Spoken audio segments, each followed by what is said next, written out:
half boy, half god, all hero. You're listening to Ranking Rick Riordan, a podcast about Percy Jackson and the whole wide rest of the Riordanverse. I'm Dan. And I'm Olga, and today we're discussing Disney's Percy Jackson and the Olympians, episodes 1 and 2.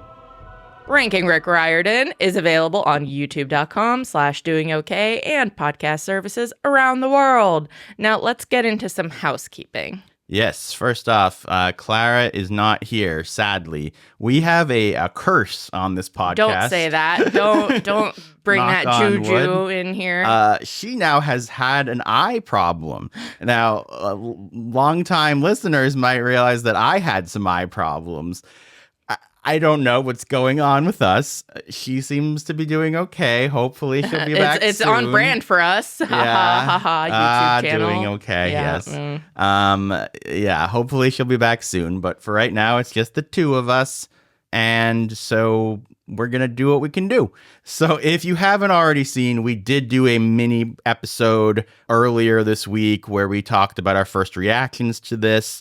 This time, what we're going to do to sort of focus on this second podcast is talk about the book and show differences. Mm-hmm. And we reread this part of the book and then rewatched the episode, took a bunch of notes, and we're going to go through all of the major differences. Yeah.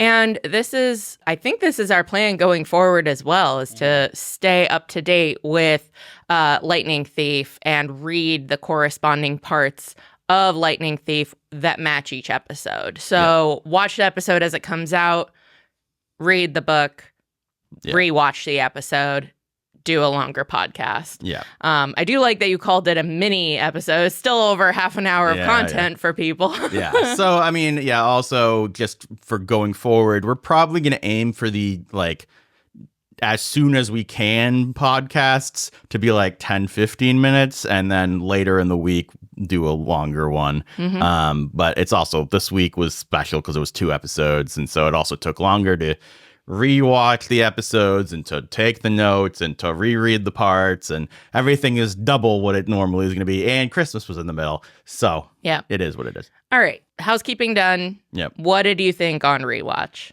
I thought a lot of things. Wow. End of podcast. That's it. I'll say I liked Clarice more on rewatch. Mm-hmm. She's definitely really good. I think they did a good job with her. It's still not exactly what I want, but I think what it is good. Yeah. I'm less happy with the camp on rewatch. I just think the cabins were a little bit lackluster. Not necessarily the cabins themselves as much as it was the layout, which obviously we'll talk about how that's different from the books. Mm-hmm. But it just didn't feel like when we got to, hey, here are all the cabins, it didn't feel as grand as I would want it to be. And I think the other thing that did really stand out is how minimal the mythology stuff is. Yeah. And, we went and had Christmas with my family and asked my sister, brother-in-law, mom, and niece if they knew who Dionysus was. And none of them did. And so, I just think you need to provide a little bit more than just being that's Dionysus. Yeah. It's... Yeah. And that's, the example... Yeah. Prime example of what's in episode 2 not getting the time it deserves to really immerse yourself into the mythology of this world. Yeah. And that's one of the fun parts of this universe is the learning and the world building of the Greek myths and folklore of that era, being put in the modern day. So if you're just name dropping, there's not that parallel. It just loses some of that oomph. Yeah. And they don't provide any explanation as to why the gods are here. They don't mention that they're at the Empire State Building. There's a lot of just stuff that I understand is tougher to get across in a show because you don't want to be doing constant exposition, but it's still it still felt like we were missing some stuff. I mean, there's a lot of exposition Yeah. that we didn't always agree with how they chose to adapt some of that Yeah. exposition or like go about catching Percy up to everyone's like backgrounds. Yeah. So you're clearly still okay with telling a bunch of things. Why Yeah. aren't you okay with telling about Yeah. the gods and the things that are going to matter? Yeah. Unless you're making it's kind of like making it seem like it doesn't matter Yeah. by not saying it. Yeah. And that's the thing that hurts. Like that's the thing that doesn't really make sense and what pulls me out as we're watching. Yeah. It's just I knowing that this is meant to be like I would say predominantly for kids. Mm-hmm. And one of the things that I think was great about this series was how it would introduce kids to the mythology. Mm-hmm. I think this is such a shallower version of that than the book was. And I think that that's honestly not something I was expecting going into the show. Yeah. Yeah. Yeah. Of all the things that we're worried about losing on adaptation, I don't think this was one of them. And I think that's why it's so jarring and like upsetting. Yeah. But positives, I mean, yeah, all the same ones from before, right? Percy's still fantastic. So good. Yeah. What do you have? Yeah. I mean, I if anything, because on Rewatch, I'm less surprised by everything that's happening. Like, you know, I can just really pay attention. I really enjoyed Walker's performance even more. I enjoyed Grover even more. And Clarice, I really like what they did with her. We, again, reread the book. I like this version of Clarice a whole lot. I really like this version of Luke. Yep. Annabeth, we'll talk about it, but I think that what the choices that they're making for her, like for her character and her like standoffishness, her like stoic nature in this is like a choice that I think it's interesting. Yeah. You know, like we'll see where it goes. That's my only question mark where I'm just like, oh God, what does this mean for Annabeth? But overall, on Rewatch, the performances stood out to me a lot more as like really good young adult acting. Well, and I'll say rereading the book after having watched the show, I would say some lacking moments in the book stood out too, comparatively. I think that the book has a lot less emotion and heart in it. Which, I mean, part of that is just seeing a human person, but especially a good actor, human person. But like, I think the music made a huge difference in certain moments in the show. Like, you know, we'll talk about them as we go through, but like, I thought that the Mrs. Dodd sequence was scary. Yeah. Never thought it was scary when reading the book, right? Yeah. And I mean, maybe if I was like a little kid, I don't know. But so moments like that, and then moments, I just feel like there's a lot more like emotion going on. Whereas in the book, especially early on, it's more about the fantastical. It's I feel like it's almost like constantly about the fantastical. And because of the fact that Percy in the show thinks that he's going crazy, we keep things grounded for a lot longer. And I think that really helps with the drama. Whereas, I think that the book, especially in the first third, feels more fairy tale-y. Yes. I really, again, in terms of adaptation, on the whole, I think that episodes 1 and 2 did a really good job of adapting this part of Lightning Thief. Yeah. Caveats as mentioned. Yes. All right. Are we ready to get into the specifics? Let's do it. Okay. We do have a note to start with. Yes. Differences are differences. We aren't saying that all of these are better in the book. Things are different, you know? Yeah, that's the thing that's interesting rereading and rewatching is some things I think the book does better. Some things I think the show does better. And then some things I think are just both have their pluses and they're just different. Yeah. You know, like it's just sometimes that's sort of depending on mileage will vary, right? Yeah. Additional caveat. Obviously, the characters look different. Yep. But we're not going to like bemoan that. Yeah, like Yeah. it just is. Yeah, and we're not going to be like, well, Grover looks different and Luke looks like we're not going to pick out each one individually. No, it is. Yeah. If you want a comprehensive list of like what book descriptions of characters' appearances are, there are plenty of Wikipedia entries. And I mean, I would that. say the answer is just literally everyone looks different aside from maybe Sally. Maybe. Like pretty much I don't- everyone. So, Yeah. Gabe isn't bald. I was so disappointed. Even He's supposed to have a comb over. Come on, that's important character work right there. even Mr. Beast should be fatter, and like the horse is the wrong color for Chiron. It doesn't matter or whatever. Yeah. How dare he not have whatever? I really don't remember what color fur Chiron is supposed to have. So anyway, episode 1. The opening is taking Percy's narration in the book to an inner monologue. Yep. And we start with a kind of cold open VO over rain and dream imagery. Yeah, so I mean, you could almost argue this isn't a change, except that we're getting this imagery that's different. Because there just isn't imagery in the book because he's just talking to you. Yeah. I will say I think that this opening is okay. It's not the best opening, and I would actually argue we were talking about this is one point where I think the movie, I actually like their idea here. Rude. I don't like the execution in the movie, but I liked that the movie started with the gods in like a mysterious fashion. And like sort of set up, something was stolen. I kind of like that. This sort of like he's in the rain and it's sort of a dream, but also like nothing's really happening in the dream. But the VO is good, and I really like the next part after the title pops up and we have the guy running up the stairs and all that. Yeah. So. I think you may mention it later, but like we're supposed to see at some point a eagle and a horse in the dreams, like fighting in the ocean.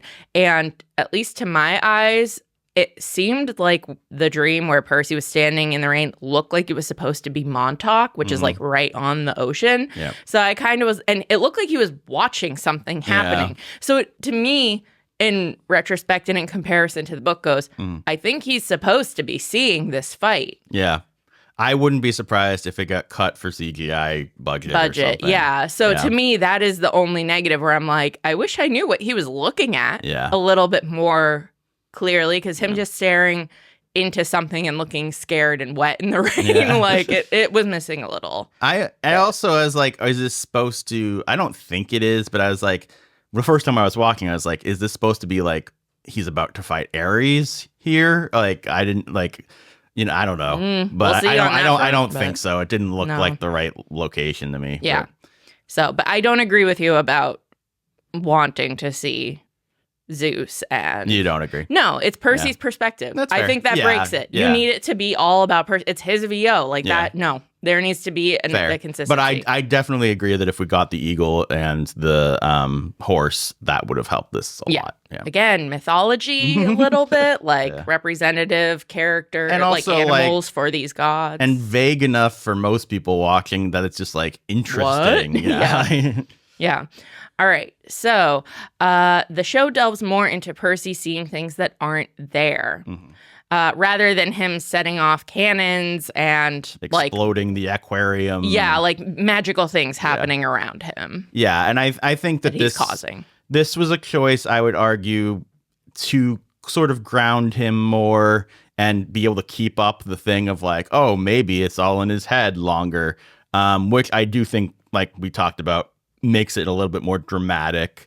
I also think that this is a thing that feels very Harry Potter in the book. The like, oh, I set off a cannon and I did this. And like, even the aquarium thing seems so similar to the snake thing in Harry Potter. I don't know if that was part of the choice here, but Yeah.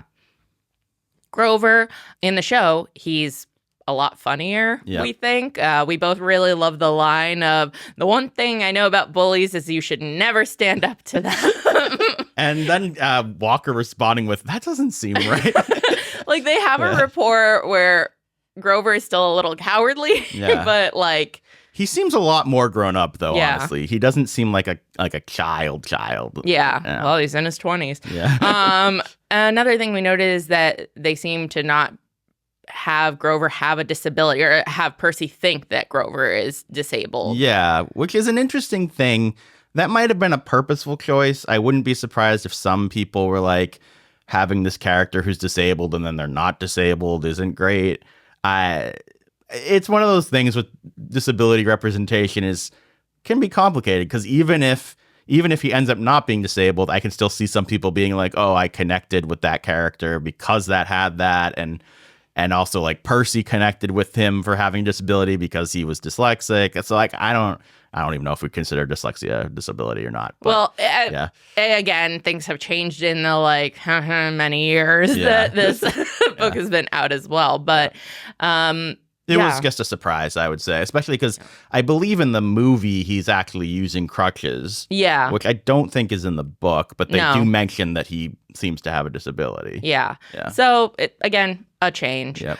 And in the show, Grover connects with Percy over mythomagic cards because he's using them as a means of training Percy on mythology. Which I do think is pretty cool. Yeah, that's clever. Yeah. And to people who don't know, mythomagic isn't introduced in the books until the third book. Mm-hmm. So with Nico. This is a cool little update. I think it's smart. Yeah. So in the museum, the book sets up Kronos right off the bat during Chiron's lesson. Yeah, so this basically gets replaced with the flashback we get of Percy and his mom, which we'll talk about in a second. Mm-hmm. But in the book, the questions that are being asked about really set up, Kronos is this big bad titan. He ate all his kids. Zeus had to save them, blah, blah, blah, blah, which really sets up, hey, this is our big bad. This is our Voldemort, like it's, and I do think I think that's good in the book. I don't think it's necessarily like 100% necessary, but it does worry me given what we've been talking about with the lack of mythology stuff. Like, are we going to like hear about Kronos at like the very end here? So like, I don't know. The book delves into ADHD, whereas the show only really brings it up in episode 2. Yeah. And I think people could argue that I'm being a little pedantic here, maybe, because they talk about like, oh, my mind wandering, daydreaming, blah, blah, blah in this episode, but they don't use the words ADHD. So like daydreaming is just like a thing kids do. So like, I don't know. I just think that given how important I feel like him having ADHD is in the book and is to the character and is to why the book is good. Mm-hmm. I think that the choice to make him basically be seeing things that aren't there really covered up the ADHD, because it became all about he's like, schizophrenic almost, right? Is the idea. So I don't feel like we really I think you could easily watch episode 1 and not think he has ADHD. He's just seeing things that are magical. And we do have the visual of like the text changing across the page, him having a hard time reading what's on the page, which again, I think is more representative of the dyslexia. Yeah. Which I do appreciate that. And like I said, in episode 2, they say, ADHD, dyslexia, we all have that. It's how we process the world differently. But I like the specifics of, you have ADHD because you're combat ready. Yeah. You have dyslexia because your brain's wired for ancient Greek reading. Those aren't like complicated lines to add. Yeah. And again, it's a matter of how much exposition they want to do, but it feels like those were the things that when they said in Lightning Thief, like I think they stuck out to us as like tenets of the world. Like we remembered that throughout all of the like Heroes of Olympus, but like everyone had these traits and it unified the demigods in a way that I think I think it worked a lot. I think the ADHD dyslexia stuff is part of what makes the book better. Like it levels up the book because it does feel like it has something grander in its purpose than just being a fun kids book. Yeah. And that's the thing is like, I like the idea of my niece reading these things because she has ADHD, and seeing like a hero out of that, I think is really cool. Yeah. So the fact that I feel like it's so barely there. I mean, again, I guess you could argue the boredom montage maybe in the second episode. I don't know, but Yeah. Yeah, she might relate to that. I don't know what her thoughts on lizards are. I will say that. In the book, Percy knows some mythology stuff from school and, Chiron, not really his mom's stories.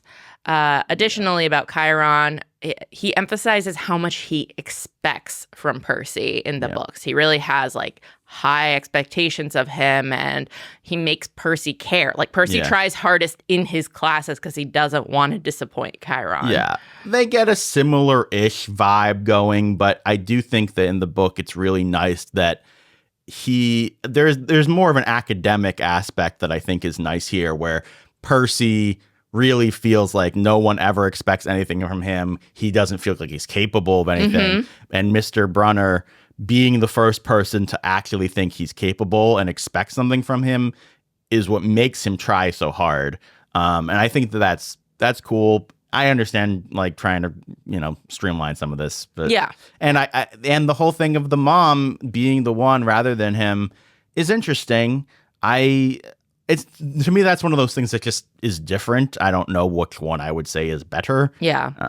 The show adds a flashback with Percy and his mom in the museum, and they talk about his namesake, Perseus, and that myth. Yeah. What did you think about this? I kind of liked it. Yeah.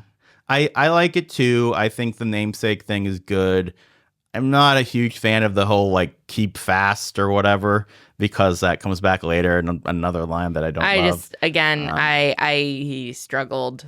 As I think I don't want to belabor the point. Not a big Sally. Not a big Sally fan in this. And some of it comes down to the writing.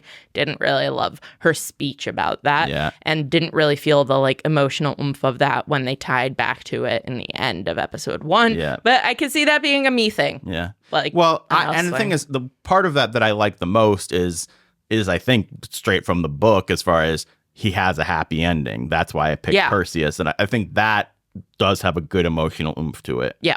Let's talk about Mrs. Dodds. In the book, Grover tries to help Percy with Dodds by taking the blame for pushing Nancy Bobofit. Yep. There actually isn't much of a Dodds fight in either the book or the show. Which is very interesting, because I totally thought there was more of a fight in the book, but there really isn't much of a fight in the book. It's pretty similar to this. Yeah. And in the show, everything stayed outside by the fountain. And it, like you said earlier, it was kind of scary and dramatic in a different way. Yeah. I think that this is really good in the show. Yeah. I agree. I think this was a really strong adaptation. Yeah. And I think that it's also one of the best looking parts of it too. Yeah, her transformation. And ooh. So in terms of getting kicked out of Yancey Academy, the show makes pushing Nancy a bigger deal. It directly leads to Percy's expulsion and is due to Grover's betrayal. In the book, he's expelled for like bad language towards a teacher and getting bad grades. Yeah. It's a lot less of a big deal, I would say, in the book. And this is, again, I think, an example of them really ratcheting up the drama and the emotion here. Especially, like, you feel Grover's betrayal. Oh, yeah. And that hurts. Yeah. Especially when he comes back later. The show is more emotional and heart-wrenching. Completely agree. That's what we said earlier, and it comes back again and again. And the show cut Percy hearing Grover talking to Chiron about him and the fates. Yeah, so there's this whole sequence of Percy overhearing, Percy then on the bus with Grover back home, and sort of trying to like be like, what are you talking about? Why are you guys worried about me? What's a kindly one? All sorts of stuff. All that's gone because instead they replace it with the betrayal. Which I think works. More efficient. Cool. I do like the fates in the book, but I don't think they're necessary. Again, it's certain things have to be cut for time's sake. In terms of returning home. Well, he's not Smelly Gabe anymore. He's just Gabe. And instead of having a like poker night with the guys, he plays online poker, and that's his his job now, Yeah. too. I think that was all good changes. Yeah. Well, I kind of liked Smelly Gabe, but yeah. But the poker thing I think was smart. Yeah. Yep. And he's not smoking cigars, which makes sense. Yeah. That was not Disney. Disney, yeah. We should also just mention that we do see the super We do. outside of the apartment, whereas in the book he's one of the people in the poker game. Yeah, he's still sympathetic to Percy and he has to deal with Gabe. Yeah. Speaking of dealing with Gabe, in the book, Percy says he relied on me for his gambling money. He called it our guy secret, which meant that if I told my mom, he'd punch my lights out. Percy also says, my mom's eyes warned me to not make Gabe mad. Yeah, so there's definitely a more threatening air about the character in the book. There's a more abusive air. Yeah, which obviously it gets more into in the later parts of the book, but I do think that there are certainly hints here. There's a reason we thought of that, and maybe it's the kind of thing you might not put a name on if you're younger, like less exposed to those kinds of topics, but like reading it as adults or someone older, it's like these are hallmarks of an abusive relationship. He's a threatening figure, not just a comedic figure. Correct. Whereas in the show, he's a boo-boo head, but he's a jerk. Yeah. Good job. What? Boo-boo head. I don't know. I'm just trying to censor myself, and I'm not. I said the word abuse like 3 times. Yeah. But well, I'm in censor swearing. Anyway, he's a jerk. He's a butt. And both Percy and Sally like kind of verbally spar with him in a way that they just don't. I mean, Percy does a little bit in the book. A little bit, but yeah. And I love the acting here. Yeah. I think that the three of them have good like back and forth energy. Yeah.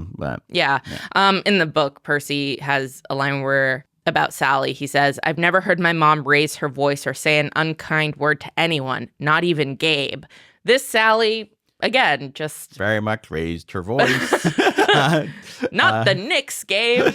Yeah, I don't know. Again, like I think that was a purposeful choice. Yes. Oh, you can't change that. Yeah. That's a lot of changes. Yeah. I think that but I'm talking specifically about Sally here. Oh, yeah. I think making Sally more like have more of a guts and a fight in her sort of, I think was a purposeful choice to make her a stronger, more nuanced character.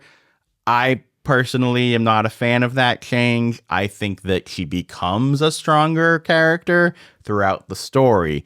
And so I think it's okay to make her a little more meek at the beginning, but we'll see. Yeah. I don't know. Yeah. The show also cuts off a warding off evil gesture from Grover, which Percy uses on Gabe and causes like a pratfall. And the show added a scene of Sally in the rain as Percy's coming home instead of her coming home from work. Honestly, I have less of an issue with her in the rain as much as the music at the time. It just seems really goofy. That to me is just like Hallmark movie. Yeah, not just that. I just like I'm the sensitive kind woman. I'm getting in touch with nature. I'm in the rain and like letting it wash over me. Obviously, like, Poseidon, water, I think is He's not the god of water. He's the god of the ocean. Yeah, there's a difference. But I don't know. He helps create. Percy makes hurricanes. Sure. Okay. Yeah. Fine. Whatever. And Sally loves her some. Whatever Sally loves, I don't like it. I'm sorry. I just thought that it was a little too woo-woo. Yeah. I'm not a fan of woo-woo characters. I have my own biases. Yeah. I will. Yeah. No woo-woo. No woo-woo. Unless you're warding off evil. That's different. That's real in this world. In the show, Percy is scared of losing his mind. The stakes are pretty big there for him. I, again, really do enjoy this. Yeah.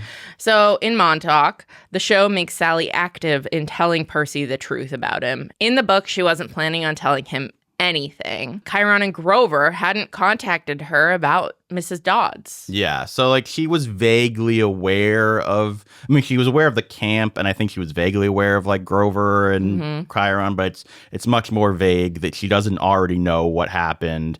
there's a lot of changes in this section that we're kind of boiling down because it's like, oh, she tells him about half-bloods and demigods and that his dad's a god. And so it's like some of that goes to Grover at one point. Some of that goes to Annabeth at other point. It's all sort of spread out here. Yeah. I think a big thing is that in the book, Percy grew up hearing more about his dad and he thought he died because Sally said he was lost at sea. Yeah. And in the show, he basically is just like, what does my dad have anything to do with this? Yeah. So I thought that was kind of sad. Like, again, that was kind of a lost thing. I think that's a negative change personally, except for the fact that, like, it leads really well into Percy's resentment arc. So it's kind of... I think it works in the show. And I don't have an issue with, in theory, Sally being the one to try to explain more. And I kind of liked like Grover popping in the middle of it, so he only got like half the story and we get to have a little bit more thrown in there during the car chase. I think this is fine. It comes back to how heavily Sally is in this episode and how we both are not a big fan of how they both wrote and directed/acted Sally. Going back to what we were touching on earlier, the show cuts the dream of the horse versus the eagle and replaces this dream with a more overt Kronos dream that we think comes later in the book. Yeah, this is sort of their, making up for not mentioning Kronos earlier in the thing, right? It's to just give you a hint of something darker going on. Yes. It works. It's just, again, less specific. Yeah. So Grover arrives. In the show, they cut back a lot on Grover's goatliness and like bleating. Yes. He whines for food 3 times in the book during the Minotaur part. Glad they cut that. I'm so okay funny. with that. So funny. Yep. And episode 1 doesn't have a callback to Grover's past failure of being a guardian. In general, there's a little bit of hint in episode 2, but it's vague. There's a lot more in the book during this episode 1, episode 2 period of, oh yeah, he failed before, so that's why stakes are so high for him. He has this goal that he's trying to... So there's a lot less of that I assume we'll get to in the show at some point. Yeah.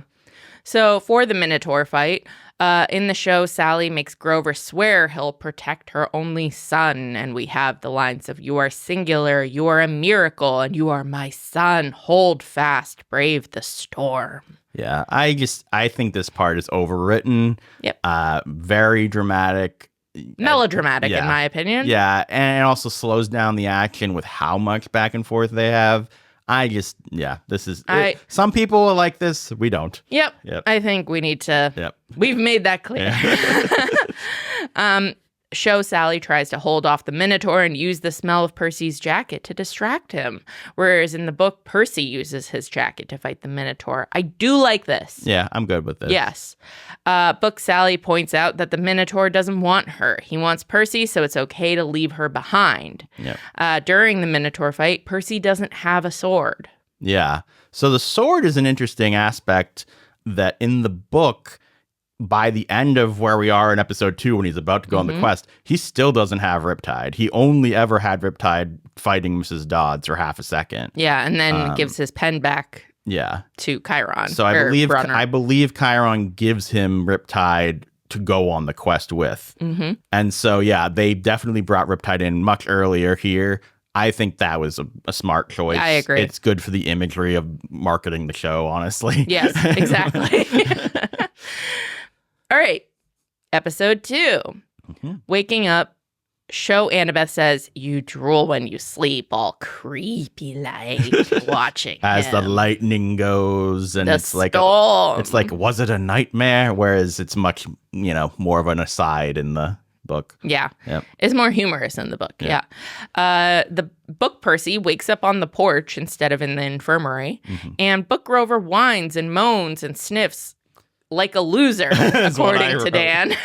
So this is the thing that I really do prefer in the show is, yes, Grover in the show is still like emotional and hurt and blah, blah, blah, but in a empathetic, way, not like when you use the words whine, sniff, and I forget what the other one was, like so repeatedly in Moan. the book, moans over and over again.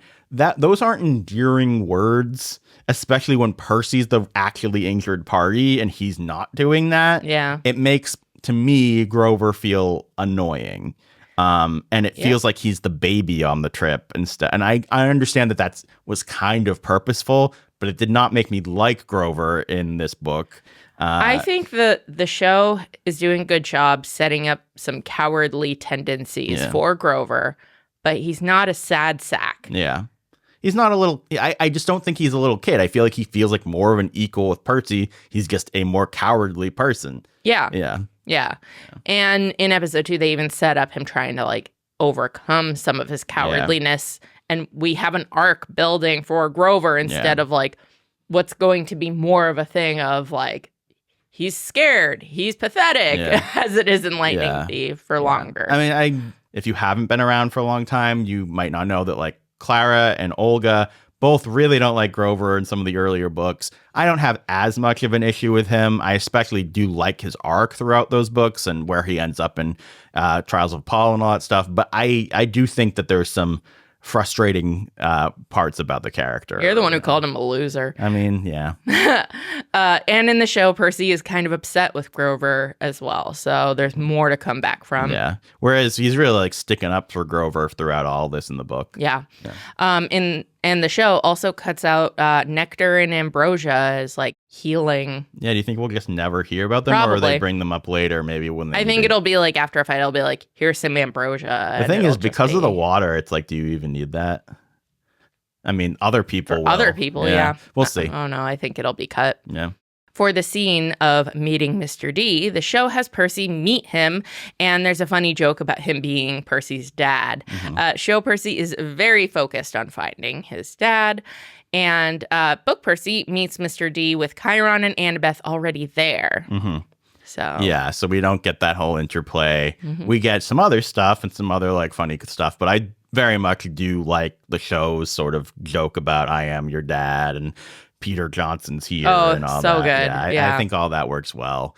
And we get like, some vague exposition about him wanting wine and also like, oh, Zeus doesn't let him drink alcohol. But we don't get this explicit of like, he is the god of wine. Yeah. Yeah. Book Percy cares a lot less about his dead mom. Yeah. Or who's assumed to be his dead mom. Yeah. And Chiron also seems kind of blasé about it. Yeah. The show also cuts Grover eating cans. Yeah. Good job, show. Yeah. I mean, in general, I have always had an issue with this part of the book as far as like, they just kind of carry on as though like his mom dying isn't that big of a thing in the book. Yeah, whereas it's a really big deal in episode 2. As it should be. As it should be. Yeah, Positive change, yes. The book spends a while with Percy not believing in the gods. Book Percy figures out Mr. D is Dionysus by himself and calls him the god of wine, or wine dude, later on. We also get more info about why he's at the camp. Mr. D shows Percy visions of his power. Yeah, so this is getting into some of the mythology stuff we talked about earlier. I do think I understand why they would cut, Zeus is mad at him for going after some nymph that Zeus had dibs on. Yeah, but I don't think the response to that is, let's just not give any explanation. Yeah. Because they literally just say, oh yeah, Zeus doesn't let him have wine. Okay. Why? Why can't the god of wine have wine? Why is he here when he clearly doesn't want to be? Just nothing. Okay. Yeah. Well, whatever. Yep.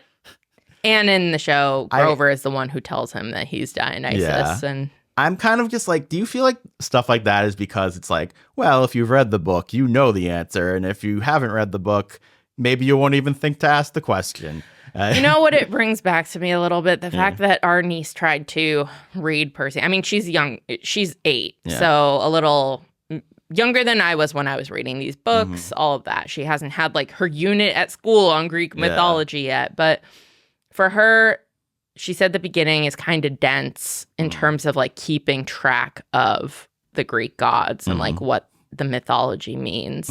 And I'm just like, yeah, so if you kind of just like sidestep the importance of this vocabulary and just say, this is what it is. You get a sense of he's important, but you can just move on and focus in on like the young heroes as opposed to the world building and having to keep that straight. Yeah. So I'm just like, yeah, it feels more palatable probably to a kid audience. But also maybe confusing because like they just go, Annabeth, she's the daughter of Athena. It's like, who's Athena? What? Like, oh, she's the daughter of a different god. Whatever. Yeah, whatever. It feels, and that's again, I'm sad. Yeah. They're making it seem like it's whatever. It's not whatever. These are like part of the world. I don't know. Yeah, I'm bummed. Yeah.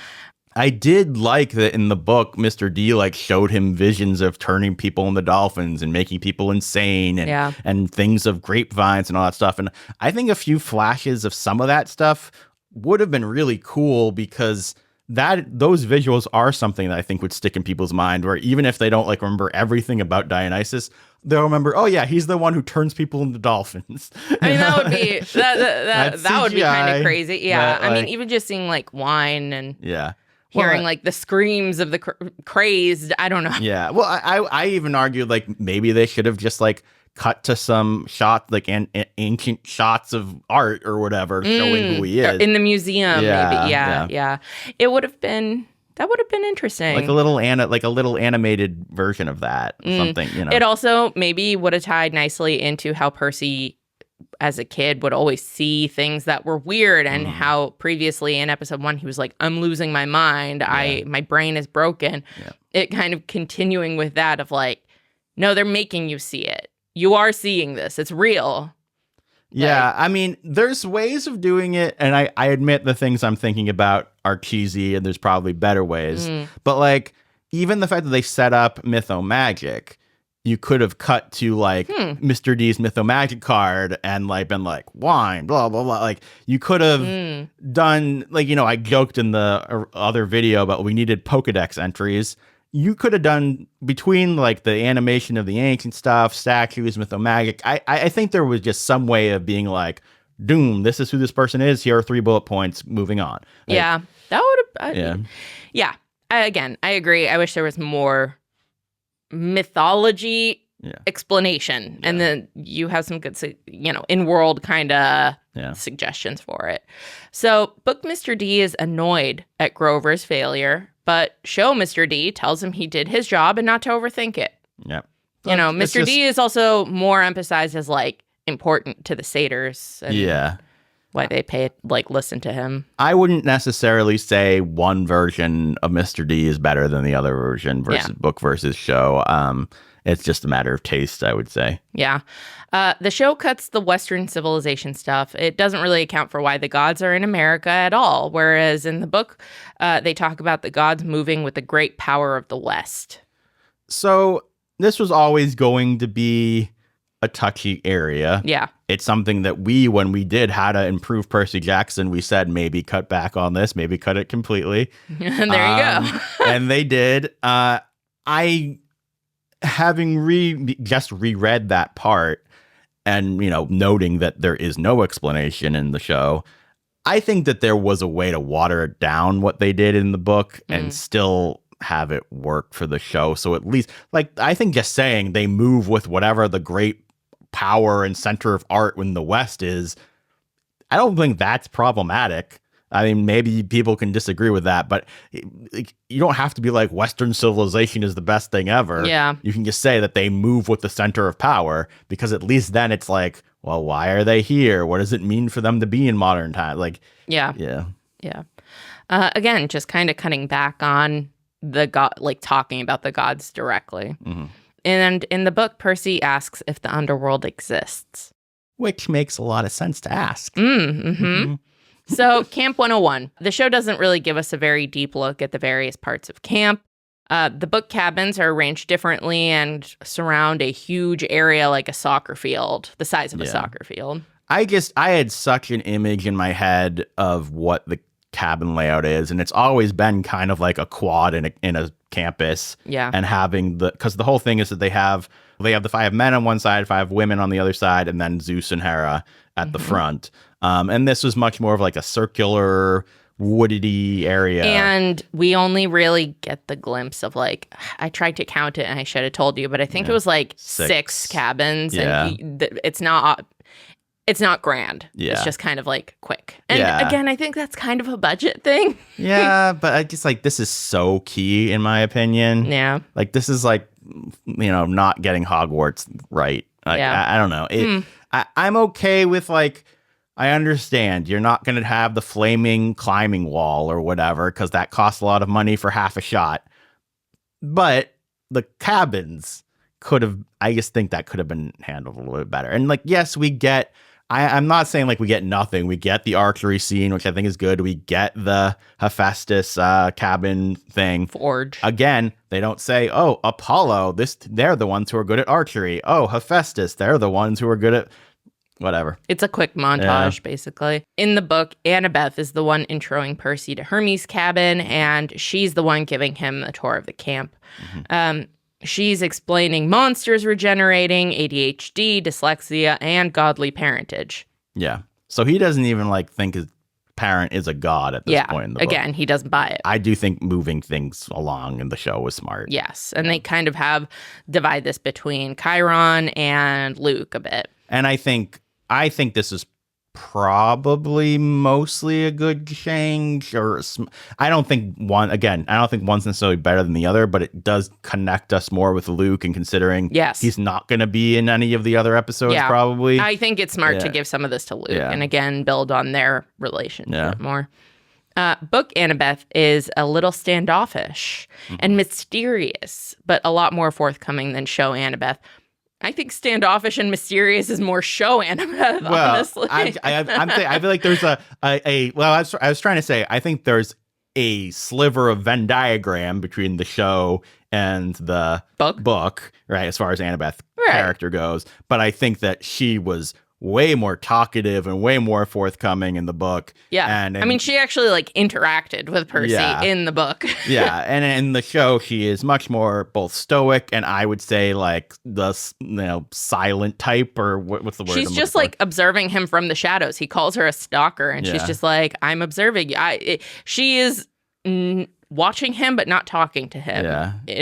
Even when she is like interacting with him, it's very like small words, few things here and there, and that just isn't the character in the books, and so I have trouble with that shift. We will see how it goes going forward, but this isn't the foot that I would have preferred they start on. This just feels like a very dramatic change for what becomes an important friendship, relationship going forward.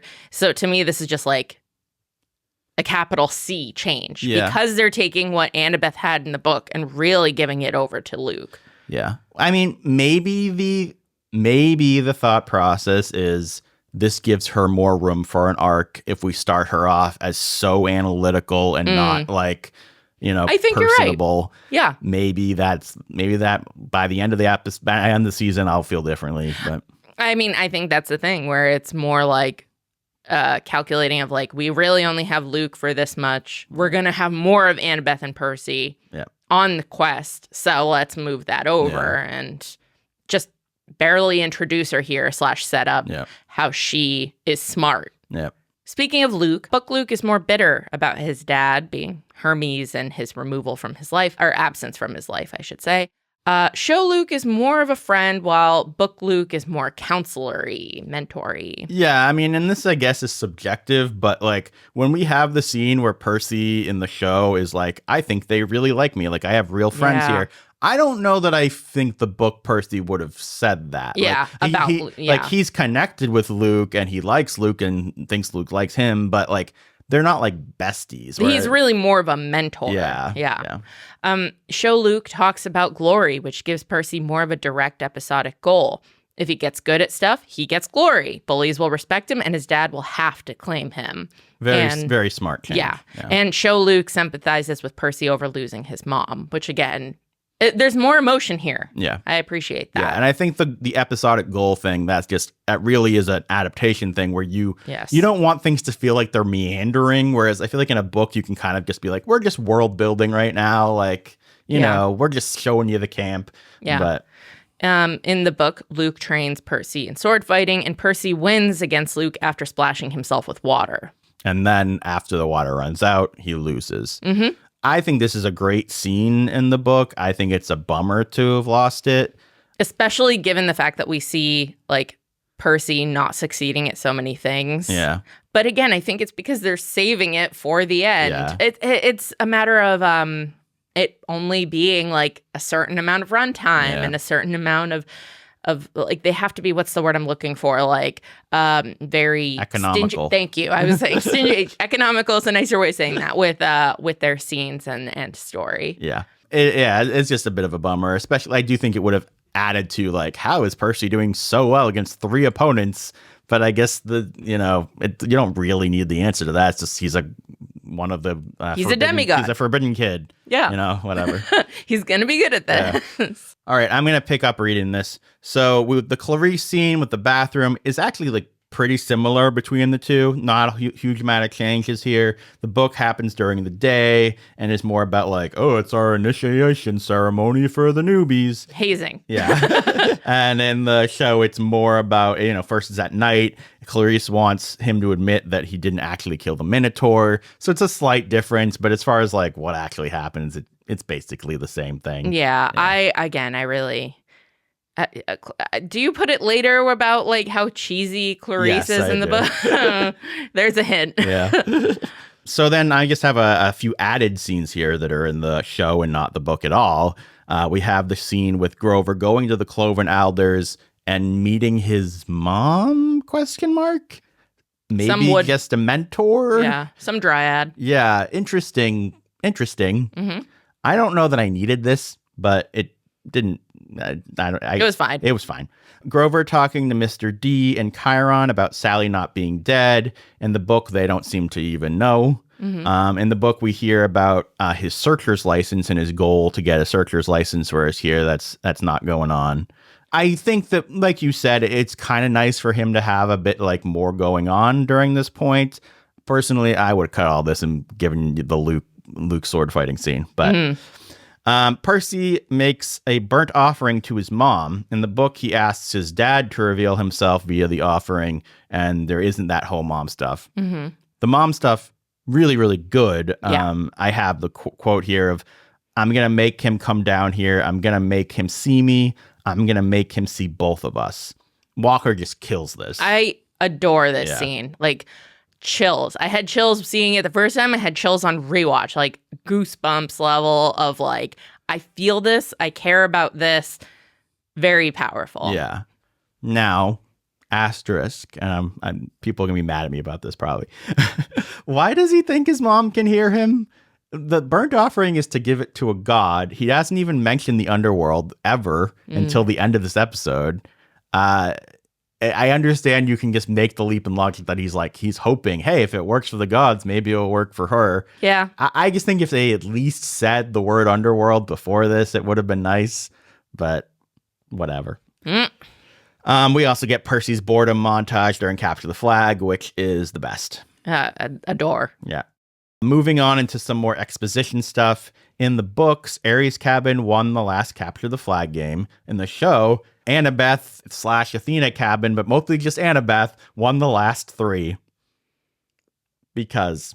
Also, show Annabeth is the head counselor and the, quote, strongest warrior in camp. According to Luke, who's the best sword fighter in camp.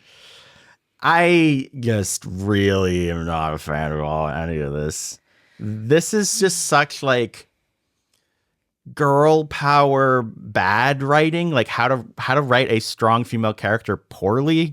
You just tell us that she's powerful. Yeah, and also she has to be like the best ever and not like someone who's getting better. Like the way you do this right is the scene where she pushes him in the lake. Mm-hmm. That was great. It shows that she's smart and is a capable character, and that's likable and makes you like the character because she's clever. Mm-hmm. This just telling you all this stuff about how great she is, not a fan of. Yeah.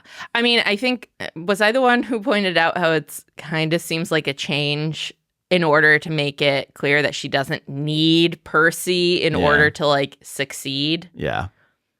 Which she doesn't in the books either. Yeah, in the books she uses it. It's both times. Both times she's using Percy. Yeah. Like, I don't think that this is. I take such an issue with the idea of she's the strongest warrior in camp. Yeah. I know this is nitpicking wordplay, but like, again, she's not the best warrior. She could be the best, smartest person in camp, smartest tactician in camp. Like, there's so many other words that are more in line with the character that is a child of Athena, that is who we know Annabeth to be. And here's the thing. I had to take a step back and think for a second and be like, okay, am I being sexist? Because I don't have an issue with Percy beating the best swordsman in camp. I don't have an issue with him beating 3 Ares people, and he's also 12 years old. So I thought about that. But the thing is, they give a reason for that, which is that he's one of the kids of the big 3. And that is, and also he loses to Luke when the water goes away. Yeah. So there's an actual like in-world reason why he would be stronger than a normal camper. Whereas with Annabeth, it's just like, that's just not, like, I understand Athena's a war goddess too, but like, that's just not the character that they ever portray in the book. And that's the thing about Athena cabin people use their intelligence. It's never about them being like amazing warriors. I don't know. It just bothers me. Yeah. And it's a good thing for us to like look inwards and like analyze why this is so bothersome. But like at the same time, I do, from what I saw in some comments, other people were also surprised that it's like, why are you calling her the best warrior? Anyway.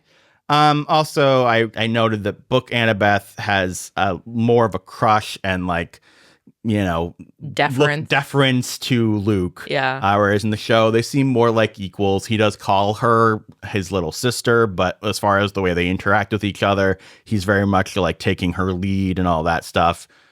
I don't know that this is a bad change. Yeah, to me, this is one of those changes. If anything, it's in line with what they set up in the show with how he talks about her. So in terms of their like in-universe decisions, it tracks. I understand wanting to cut back on the Luke having feelings for her, and I don't think having feelings for him. No, I was about to say, I have no issue at all with her having feelings for him. And in fact, I think they should have kept that. Not a huge issue. I'm not like gonna die on that hill or anything, but like her having been around him and looked up to him since she was a very, little kid, and like having a growing crush that then she has to like deal with, oh, he's not the person I thought he was. I think that totally is fine. It was only ever weird when it was like a love triangle or whatever. Yeah. And it was only ever weird from him liking her because he was the older one. Yeah. So I don't know, but whatever. Maybe a lot of the things we notice are, but whatever. But they were differences. Yeah. Forbidden kids. First of all, I don't think they ever actually called them forbidden kids in the book. In the book or in the show? In the show, they specifically That's where they call them forbidden kids. In the book, I don't think they ever do. In the books, all of this forbidden kid stuff is due to World War II and the demigods of World War II causing some mischief. In the show, the children of the big 3 were just, quote, getting too powerful. I don't really think either option is great. Yeah. I mean, we always were like, why bring up World War II? Yeah, I don't like the World War II thing, but I also think that they were getting too powerful as a lame answer that doesn't feel like it has much stakes tied to it. So, I mean, like making this pact that's like a big deal if you break it over they're getting too powerful. This is a little silly to me. They don't even bring up that it's like they swore on the river Styx or anything like that. Because then they'd have to explain the river Styx. In the book, Grover, not Luke, mentions the story about Thalia. They both leave out that Grover was involved. It's a little bit different between the two of them, but generally they give a similar-ish estimation of what happened. Yeah. It made sense coming from Luke. Yeah. I think that was one of the most exposition heavy, we're just sitting here and talking about something sort of scenes. I think I would have liked some of the Luke exposition to be while they were sword fighting, especially if you have that initial scene, but then later on you cut to like, it's the next week and they're still training and they're just training this time and talking about something. Yeah. Yeah. Capture the flag. Book Percy still doesn't have Riptide, as we talked about earlier. Yeah. Book Clarice wants to, quote, cream the punk. Whereas show Clarice is a little bit more nuanced. Show Clarice feels like a real person. But Book Clarice is my fave. Show Annabeth pushes Percy in the water. I really like that. Mm-hmm. In the book, Clarice pushes him in the water. And then later, Annabeth has him come out of the water to prove that he's the son of Poseidon because she knows it will fix him having been in the water. So it's a similar sort of thing, but I would argue that in the show, I think that Annabeth knows he's a son of Poseidon basically from the moment that the bathroom thing happens.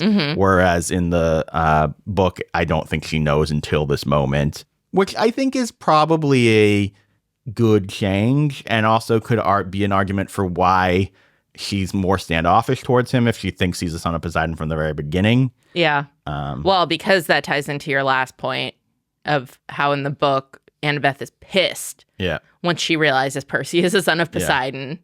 Yeah. So, because like Athena and Poseidon don't get along, so it like goes back to their kids not really getting along either historically. Yeah. Which I wouldn't be surprised if we do hear about that in the next episode. Yeah. We'll see. But yeah, in the show, she's just like, I was right. I knew it. Yeah.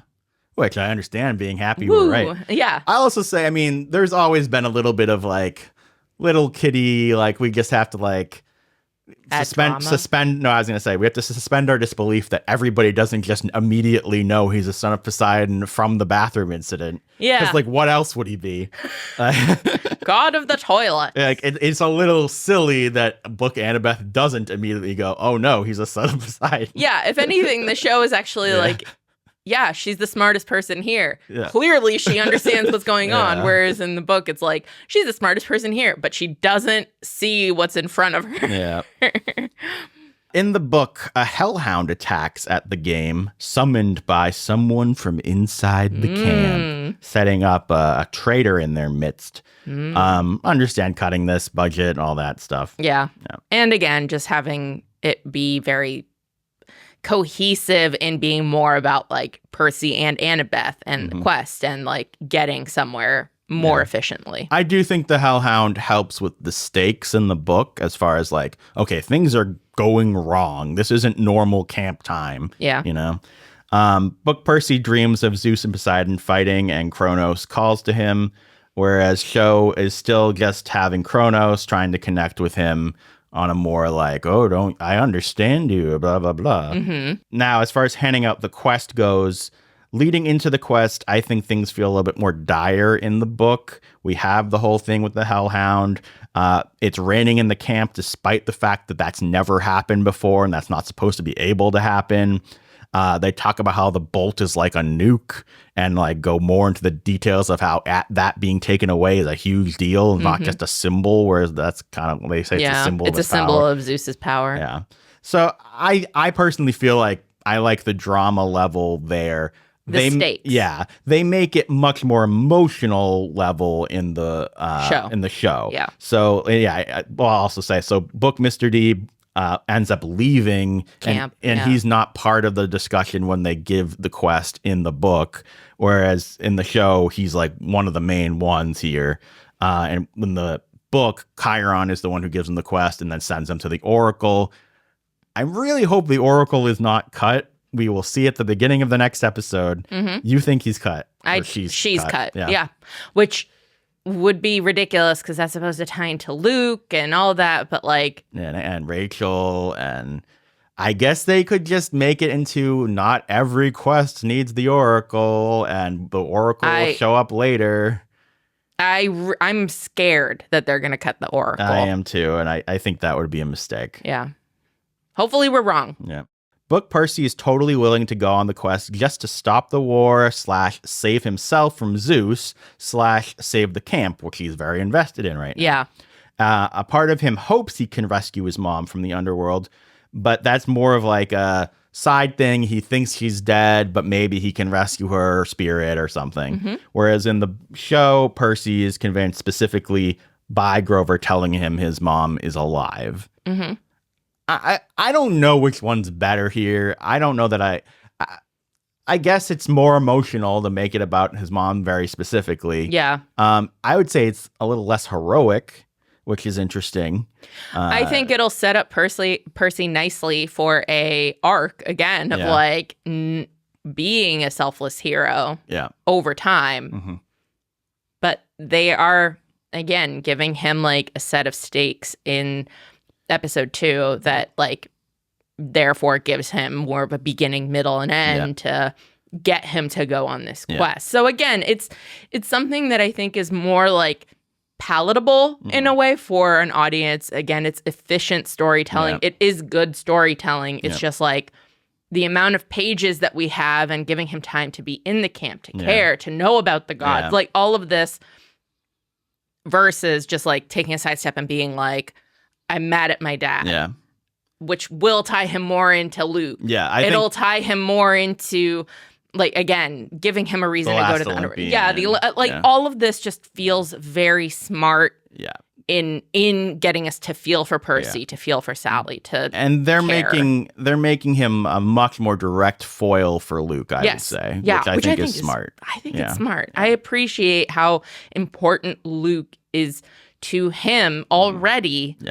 Which honestly, in a way, is really like, I mean, we'll see as we reread. It should have a big impact. It should, and I think it will have more of an oomph than it maybe does in the Lightning Thief book. All right, so we're gonna get into some feedback. If we miss any major changes, let us know. We cut a few minor ones for time. And if you just have thoughts on the book, on the adaptation, on the show, send them to us at our podcast feedback@gmail.com. Comment on the YouTube version of this podcast or tweet at us at Ranking Riordan. You can also send us reviews on Apple Podcasts and Audible or rate us on Spotify. So let's get into some of this feedback. So from IB the Igbo 1193, completely disagree with your takes on Sally Jackson, played by Virginia Cull. I think she was amazing and brought so much heart to the role. I love the New York accents during the sandwich scene. Fair. Yeah. I don't know if we're in the minority or not, but I can understand why people feel like she added heart, and I think she'll definitely work for kids too. I think. Again, I think I've repeated that. I'm like, this could be just, again, not working for me / us. Us and our feeding off each other's energy. Well, where's Clara? We need the third. Maybe she'd break our tie. All right. Tori Antilli says, I had to come from Spotify to leave a comment, but I disagree with your assessment of Sally and Gabe's relationship. He isn't revealed as being abusive to Percy until the end of the first book when he raises his hand and Sally flinches, and Percy goes, OMG, he's hit my mom. Even if we, the audience, have our suspicions, it is not confirmed until that moment. In the book, he's just a jerk at this point as well. I wouldn't go saying they destroyed Sally's character arc just yet, because the worst of Gabe is still to come. But I want to be alarmist. I mean, I agree that the worst of Gabe is probably still to come. And again, I think we, in our first reactions video, also talked about how he's a through arc of there's a through arc in the background of the books of sending the police after Percy because he's a troubled kid and he's sensationalist and is being interviewed of I think he hurt his mom. I loved Sally, whereas he really is just a selfish. That is a good point. That is also a change I left off as far as Percy reads the first news article in the book at this point. Yeah. At this point, it's already happened. Someone brings him the newspaper, probably Clarice. But we'll see if that's still a thing in the show. I feel like it will be. But Anaj7034 says, I don't know. I like stuff about it, meaning the show, but it seemed too acty, especially from the adults, Mr. D and Chiron specifically. It's okay, not great. Something about this feels off and not what I expected, but maybe that's just me. This kind of sums up what I think not just me, but a lot of people are going to feel, where they just go, oh, it doesn't feel feel right for this reason or that reason. And I think that it comes down to how much we've invested in our brain of what things should feel like based on what we read and when we read it and how we envisioned it. And that it's going to be so rare for everything to feel right for everyone. Oh, yeah. And that just was never going to happen. No. And the hope is that enough of it feels right for enough of the people and brings in new people. On the whole, yeah, it feels like it is a fair and like gripping adaptation. Yeah. And I think that I don't blame anyone who watches it and is just like, I'll just keep reading the books. This kind of goes back to what I'm saying of like these two things kind of have to just live side by side. Like you have the show for what it is and you have the books for what they are. Yep. I mean, over time, they're both going to be capsules of a certain era, but the books are already like limited to being written in, decades earlier. Yeah.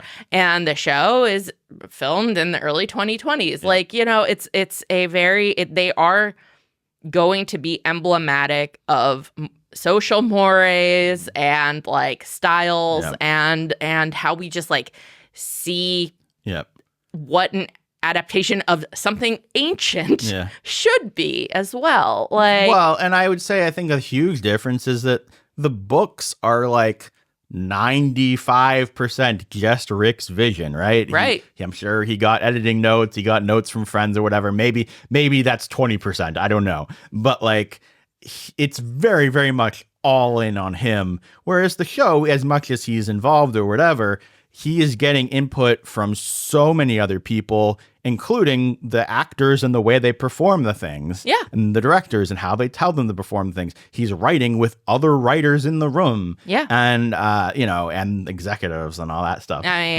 Still Disney at the end of the day. Yeah. And the visual people are going to design things visually, and maybe he has a word to say here or there. And again, budget is going to be a thing. The strength of CGI, the runtime of an episode, like all of these things are factors. Yeah. If an episode could be, and I'm not saying this is good storytelling either, but if each episode could be 2 hours long and they were like, go ahead, unlimited budget, whatever, that would be a different show as well, probably. I would like to hear him talk about if he has any input about the episode lengths or like what dictates episode length, because runtime, you're talking like old school a little bit here, right? I know. Because it's not like they have exactly 44 minutes because they have to fit the commercials in or whatever. It's not broadcast. We've already had a 38-minute episode and a 44-minute episode or something like that. So it's like, yeah, you could have added 2 more minutes in theory for one extra scene. But so like, what does limit that? Is that just based on your own choices? Is there a maximum that you're trying not to break out of? Is it just you feel like, oh, the episode just feels like it's too long with this extra scene in there? I am interested in like what dictates this in a streaming world where episodes can go anywhere from 22 minutes to 2 hours. Yeah. Again, part of it could be like we're saying, we missed this exposition. Well, if you have this exposition, what's keeping you from this other exposition? Yep. Okay, if we have all of it, it's too wordy. What is important? Making a show is hard. Yeah. Making anything is hard. Well, and I think you can also have stuff where you're like, oh, we did film this scene, but watching it back, it's not really working. Or the CGI isn't coming together. Maybe for the story, we don't actually need it. Yeah.